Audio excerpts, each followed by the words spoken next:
Pour le coup, moi je suis anti-camping depuis quelques années maintenant, donc plutôt hôtel.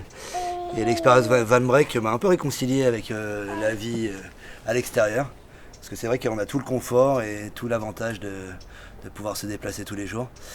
Et non, j'avoue que c'était une belle expérience qu'on va renouveler. On a décidé de renouveler. Ouais. Bah, nous, on avait choisi de dormir en bas pour pouvoir mettre la petite en haut et continuer à faire notre vie en bas. Puis au final, on a testé les deux, on a mixé. Moi, j'aime bien les deux. Sincèrement, j'aime bien les deux. Moi j'ai préféré en haut. C'est plus proche de la nature encore une fois. Tu sens le vent, ça bouge. Oh, spot sauvage. On n'a pas fait un seul camping. Zéro. Non, pas un seul camping. On a toujours dormi en pleine nature, au bord de la plage, au bord d'un lac, personne autour, ou quasiment personne.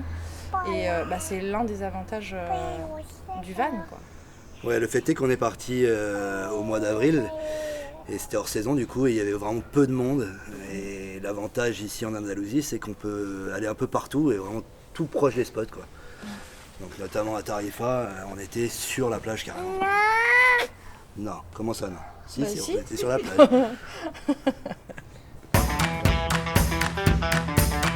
Définitivement avec. On est parti, notre fille avait 7-8 mois. Et je crois que c'était notre premier voyage avec elle. Et c'était topissime. Déjà, elle a adoré. Elle était super à l'aise à l'arrière, elle était super à l'aise pour dormir.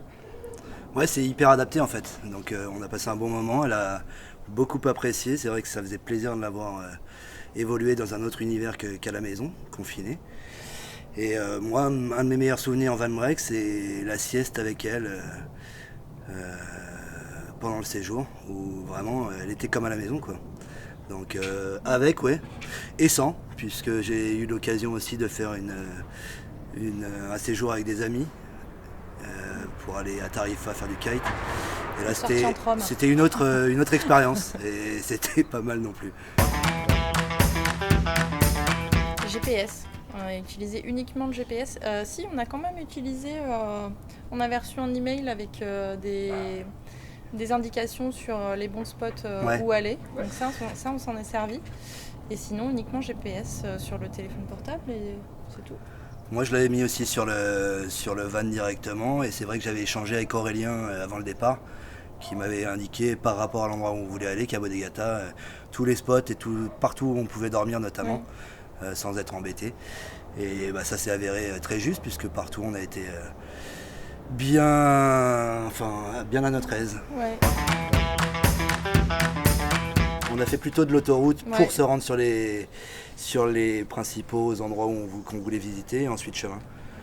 Et dans les deux cas, le véhicule est nickel, quoi. Sur l'autoroute, t'as l'impression d'être dans une voiture et sur les chemins, t'as l'impression d'être dans un 4x4.